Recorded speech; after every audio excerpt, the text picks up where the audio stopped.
मुअज़्ज़ज़ मुहतशम सामईन नाज़रीन अस्सलामु अलैकुम। गुस्ल करने का हनफी तरीका। इस वीडियो में हम गुफ्तगू खास व आम के ज़रिए ज़ेर बहस लाने जा रही हैं।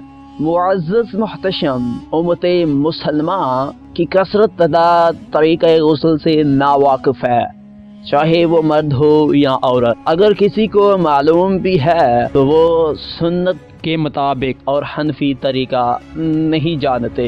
अगर उनका बदन नजस हो जाए तो नजस होने के बाद अपने बदन को पाक करने के तरीके से नावाकिफ हैं। मुअज़्ज़ज़ मुहतशम, इस्लाम में जितनी भी इबादत की जाती हैं उनसे पहले वुज़ू किया जाता है, चाहे वो नमाज हो या हज उम्रा या कुरान मजीद पढ़ने की बात हो। लेकिन वुज़ू उस वक्त तक सही नहीं होता जब तक गुस्ल सही ना हो, लिहाजा गुस्ल करना इंतहाई ज़रूरी होता है नापाक बदन को पाक करने के लिए। लिहाजा इस वीडियो में हम गुस्ल करने का इस्लामी और हनफी तरीका आप हजरात के साथ शेयर करने जा रहे हैं। लेकिन तरीका गुस्ल बयान करने से पहले गुस्ल के फ़राइज़ बयान कर लेते हैं। गुस्ल के फ़राइज़ पहले बयान करते हैं। गुस्ल के 3 फ़राइज़ हैं। पहला फ़र्ज़ कुल्ली करना। मुअज़्ज़ज़ मुहतशम, कुल्ली करने का हरगज़ ये मतलब नहीं कि चुल्लू में पानी लिया और मुंह में डालकर पिच कर बाहर निकाल दिया। कुल्ली करने का ये मतलब है कि मुंह के हर गोशे कोने हत्ता के जड़ों और दांतों के सराखों और गले की जड़ तक पानी बह जाए। अगर मुंह की कोई जगह खुश्क रह गई तो गुस्ल ना होगा। गुस्ल का दूसरा फर्ज नाक में पानी डालना। मुअज़्ज़ज़ मुहतशम, नाक में पानी डालने का हरगज़ मतलब ये नहीं कि चुल्लू में पानी लिया और नाक की नोक पर लगा कर पीछे हटा लिया। नाक में पानी डालने का मतलब ये है कि चुल्लू में पानी लिया जाए और नाक की नरम हड्डी तक उस पानी को पहुंचाया जाए, और ये सिर्फ उसी सूरत पर मुमकिन हो सकता है कि चुल्लू में पानी लिया जाए और पानी को ऊपर की जानब खींचा जाए। गुस्ल का तीसरा फर्ज बदन पर पानी बहाना। अगर बदन का कोई हिस्सा बाल बराबर भी खुश्क रह गया तो गुस्ल ना होगा। अजीज़ान मोहतरम, ये थे गुस्ल के फ़राइज़। अब बयान करते हैं गुस्ल का हनफी तरीका। मुअज़्ज़ज़ मुहतशम, गुस्ल करने से पहले नियत करना सुन्नत है, और नियत दिल के इरादे को कहते हैं और ज़बान से कह लेना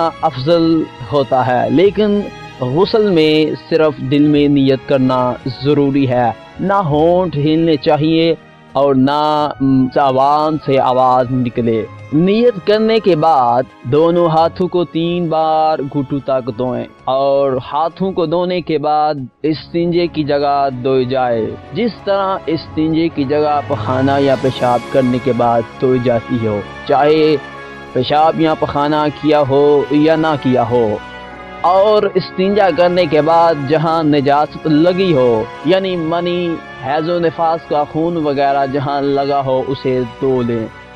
और निजात धोने के बाद नमाज का सा वुज़ू कीजिए, यानी सबसे पहले कुल्ली कीजिए, फिर नाक में पानी चढ़ाएं, फिर चेहरा धोएं, फिर दोनों बाजू को धोएं और सर का मसा करें। अब ज़रूरी नोट, अगर कोई शख्स चौकी, तख्ते या पत्थर पर बैठकर वुज़ू कर रहा है तो वो अपने पाँव धो ले। अगर खड़ा होकर या कच्ची जगह पर वुज़ू कर रहा है तो अपने पाँव मत धोए। वुज़ू करने के बाद पहले सीधे कंधे पर 3 मरतबा पानी बहाए और सीधे कंधे पर पानी बहाने के बाद फिर उल्टे कंधे पर 3 मरतबा पानी बहाए। कंधों पर पानी बहाने के बाद अपने सर पर 3 मरतबा पानी बहाए और बदन धो लेने के बाद अपने पाँव धो ले। और याद रखे कि जिसने वुज़ू करते हुए पाँव धो लिए थे वो अब पाँव न धोए, और जिसने न धोए वो ज़रूर पाँव